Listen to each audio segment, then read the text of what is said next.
Greetings, beer lovers from all over the state, the country, and the world. Glad to have you here. We're going to be reviewing a beer that from the brand that we've actually reviewed before. We reviewed St. Augustiner or Augustiner Munich Brew or Munich Bräu, I believe that's how you pronounce it. Before, we've reviewed the Maximator. Well, we're not going to review any type of Aders or any type of Oktoberfest, so we're not really going to move back to that. But we are going to be reviewing Edeslstoff or however you pronounce it. I tried to find out how to pronounce that. Couldn't find any good pronunciation, at least not that wasn't Anglicanized. But I did want to be able to review this. I found this at a local beer venue down the street. And I said, hey, why not? Augustiner is a great beer. It's one of the 6 that shows up at the Munich Oktoberfest. So it's got some history. And it dates back to the late 1300s. And we're going to see that in the beer review, the beer specs coming up later on.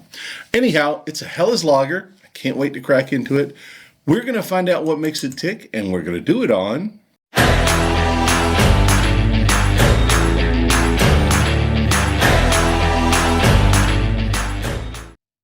Okay, folks, so we're going to jump right into this one.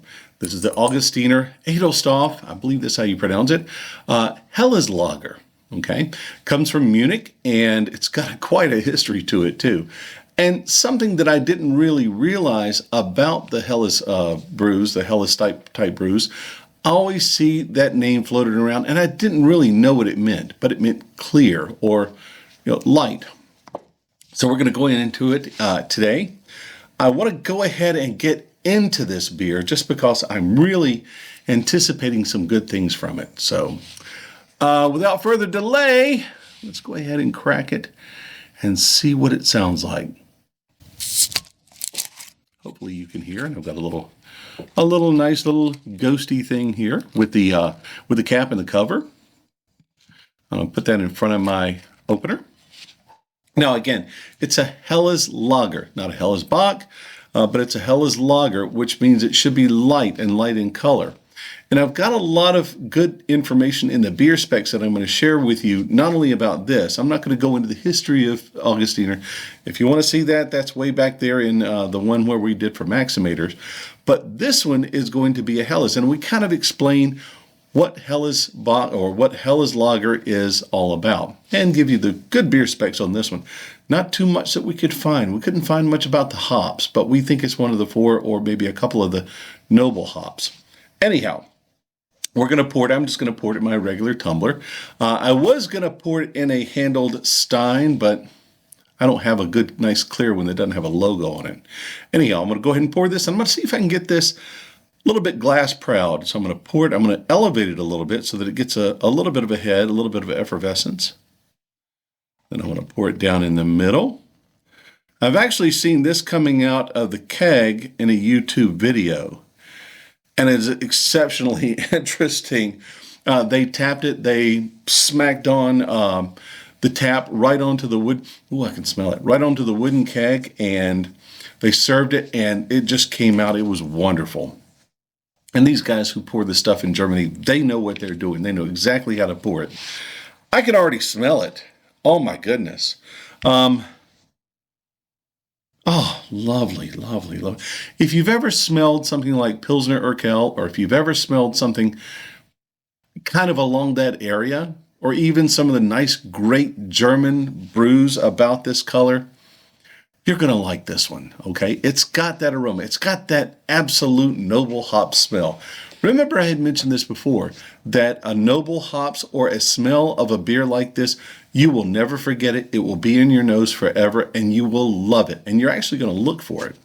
So let's go ahead and, now we do judge on the 5 categories: the aroma, the appearance, the taste, the mouthfeel, and of course, the overall impression. Now, the overall impression needs to go without saying, but we'll get into that.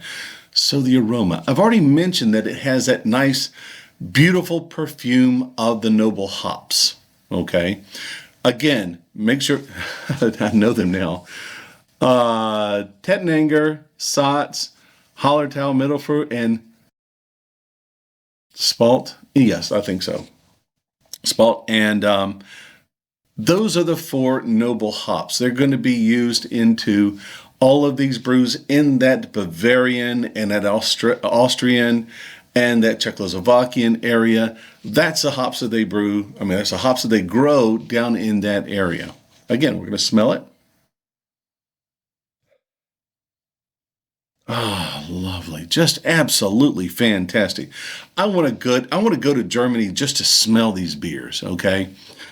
They're fantastic. They're going to have that nice hop aroma, and you can't miss it. It's got some malt flavor to it. It's got some malt smell to it. Yes, I get it. But the hops really accentuates and really it emphasizes what this beer is all about. Now, so we've gotten the aroma. I'm going to give you the appearance. Now, first of all, and we're going to see if I can zoom into this. This is the color, and it's relatively light. I'm going to say it's about a 2 to 3. Okay, I didn't get a complete SRM. That's the color model for this beer. Okay, I didn't get something definitive, and I don't believe they're going to tell you that much about it. Now, maybe people can look at the card and say, well, it's this roughly this SRM color, but that's what it looks like right there. I don't see too much in terms of the Brussels lace. I do see a little bit over here on the side here. And again, I'm wearing a dark colored shirt, so that that always helps here too. But this is going to be roughly around here, and it's just now showing up. Now, normally you're going to find Brussels lace on a beer that's been sitting out for just a little bit. You've been drinking, you've been talking, you've been bringing down that level of the beer. The Brussels lace is going to show up on the side.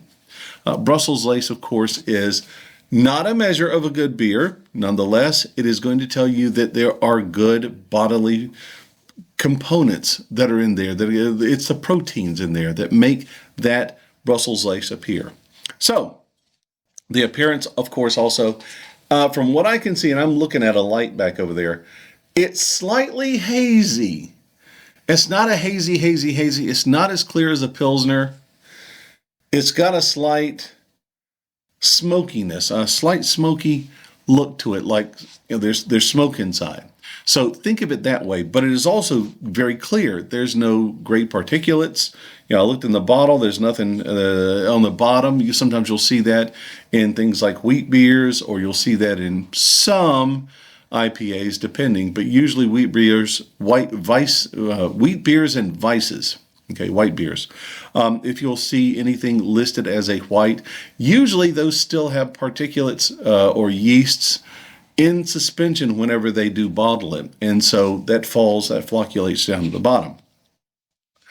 Again, appearance is lovely. It didn't retain the head on the top as much.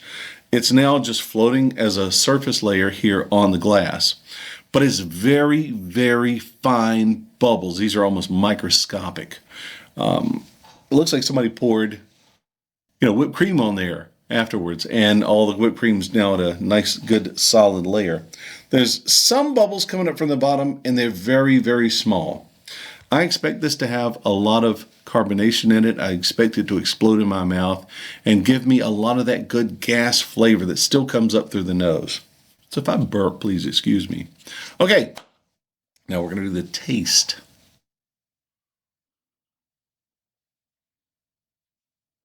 Yes, naturally. What's interesting that I just pulled this out, I expected a lot more punch from the hops. I don't get that.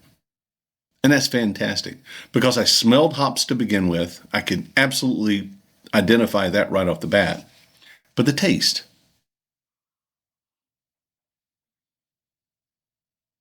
Now, it may be me, it may be the coffee that I drank before, but this still has that malt sweetness to it.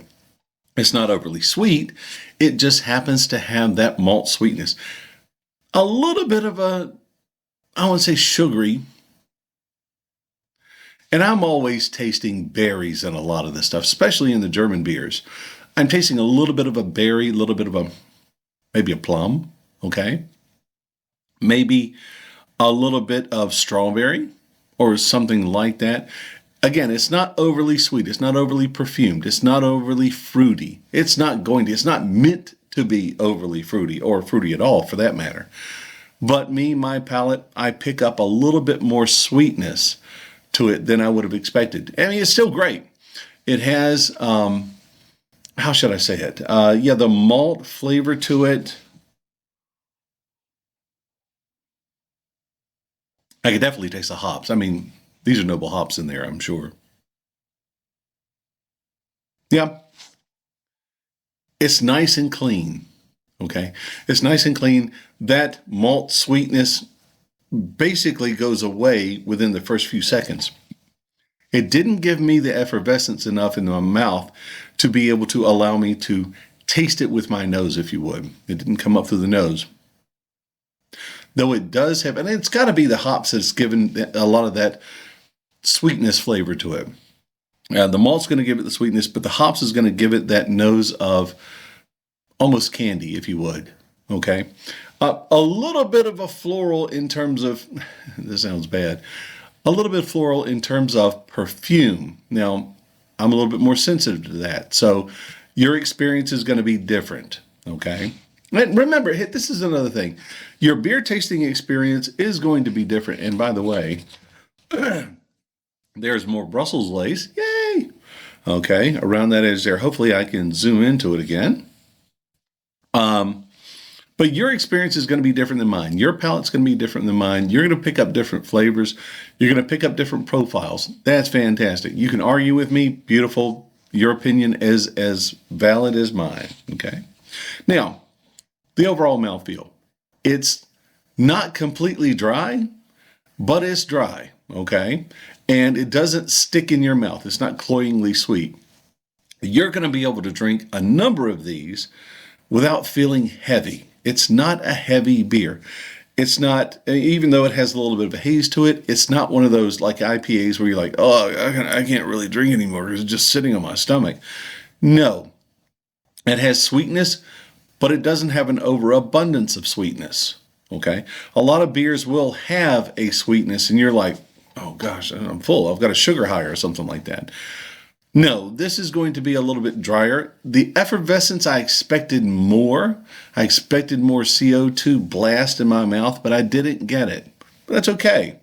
I believe that it would have lent to a little bit more gas that comes up through the nose and have given me a little bit more of that nice malty aroma and presence that I smelled when I first poured it. I mean, it came right up when I was pouring it. It just wafted in my face. Now,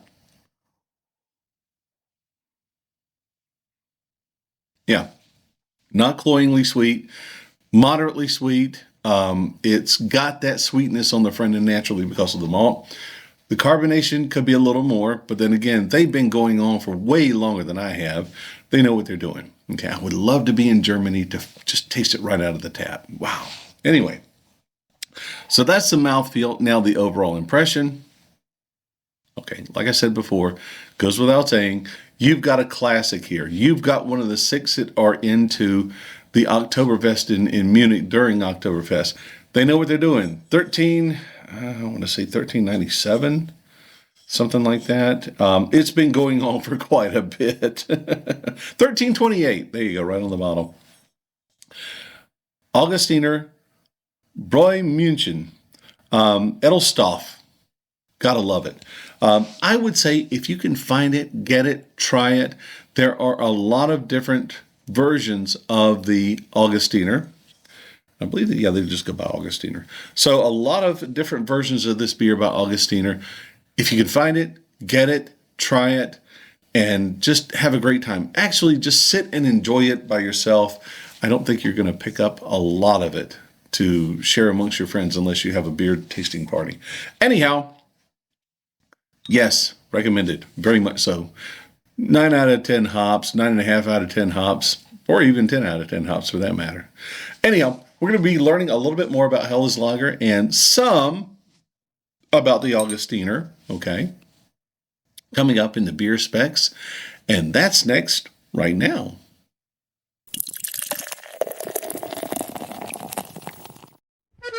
Augustiner Edeslstoff Lager. Augustiner Edeslstoff Lager is a revered Bavarian brew that encapsulates the artistry of traditional German brewing, with a legacy dating back to 1328. Augustiner Braumünchen, the brewery behind this illustrious lager, has honed its craft throughout the centuries, embodying Munich's rich beer culture. St. Augustiner Brewery, founded in 1832, holds the title of Munich's oldest independent brewery. Renowned for its adherence to purity laws and time-honored techniques, St. Augustiner Brewery upholds quality with locally sourced ingredients, pure alpine water, and a commitment to small batch brewing. Edeslstoff Lager radiates a golden hue and brilliant clarity, setting it apart visually. Its aroma tantalizes the senses with a delicate balance of floral hops, subtle malt sweetness, and a hint of citrus. Upon tasting, this lager unveils a symphony of flavors, a crisp, biscuity malt backbone intertwined seamlessly with the herbal and floral notes of the hops, delivering a harmonious balance. Its moderate bitterness complements the malt sweetness, culminating in a clean, refreshing finish. The beer's effervescence dances on the palate, offering a smooth and medium-bodied mouthfeel that enhances its drinkability. Its refined carbonation and superbly crafted elements elevate it to a level where it stands as a paragon among lagers, earning admiration from both seasoned beer enthusiasts and newcomers to the world of German brews alike. Helles Lager, a traditional German beer, translates to pale lager in English. It's characterized by its brilliant golden color, showcasing a clear and inviting appearance. This style is known for its balanced profile. Helles Lager boasts a smooth and crisp finish, making it incredibly approachable and refreshing. Augustiner Edeslstoff Lager. Style: Munich Helles Lager. Alcohol by volume: 5.6 to 6.2%. SRM: 3 to 5. Hops: proprietary, though thought to be Hallertau Mittelfrüh or Tettenanger. Aroma: floral and herbal hops, subtle malt sweetness, sometimes with hints of citrus. Taste: balanced malt sweetness with a biscuity character, complemented by herbal and floral hop notes, moderate bitterness, clean and refreshing finish. Mouthfeel: smooth, medium-bodied, effervescent. Ingredients: water, malted barley, hops, and yeast.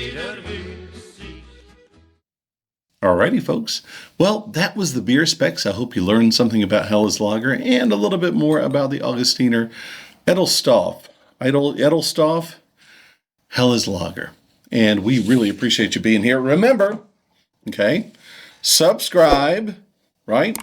Ring that notification bell. Make sure you get notified on the next episode. Sometimes I'll send a notification out on social media a couple of days later, just because I need to get a few things else done. But do definitely keep up with us. We've got some other great brews, some North American brews coming up shortly. And we do have a good stout that's coming up shortly here. And I believe that's going to be Murphy's. So we're going to be reviewing that coming up. Other than that, thank you very much for being here. Remember, the beer review logbook, okay? The link is in the description. That's going to be from Amazon, $8.99. Can't beat it. Take it with you. Write your beer experience down. It's a wonderful little diary for that. If you're ever in the upstate of South Carolina, go ahead and pick you up the Upstate Ale Trail. And I know a lot of people that have gone through and checked off all the brews here, all the breweries. I haven't yet done all that.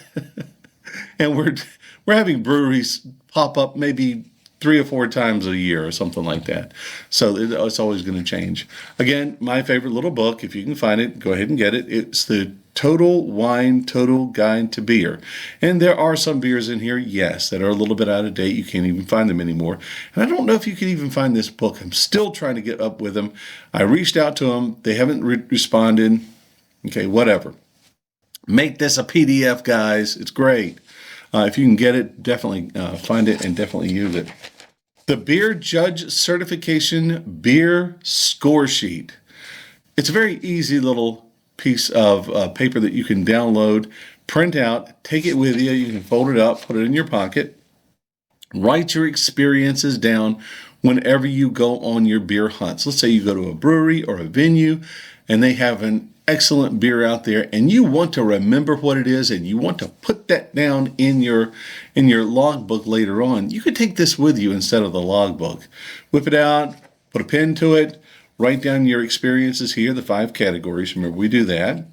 As well, if you find any off flavors, their little definition here will be able to tell you a little bit more about what you're tasting. So definitely print that out. Now, again, remember, thank you for being here. Thank you for staying. As well, ring the, subscribe, ring the notification bell. It definitely helps me out. I don't have any Patreon or anything like that. So anything you could do to share the love, give me the thumbs up, all that stuff, give me the like and everything, so that we can help grow this channel. We want to make sure that we can hear from you too, by the way. I have had some great comments. I want to thank everybody who have given me comments back.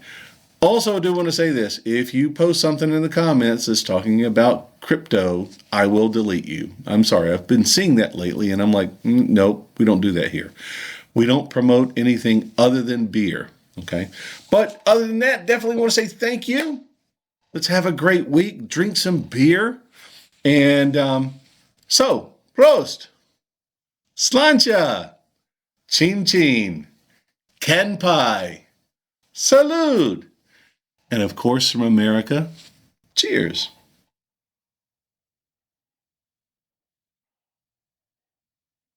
Absolutely awesome. Anyhow, have a great week. Peace, love, and beer.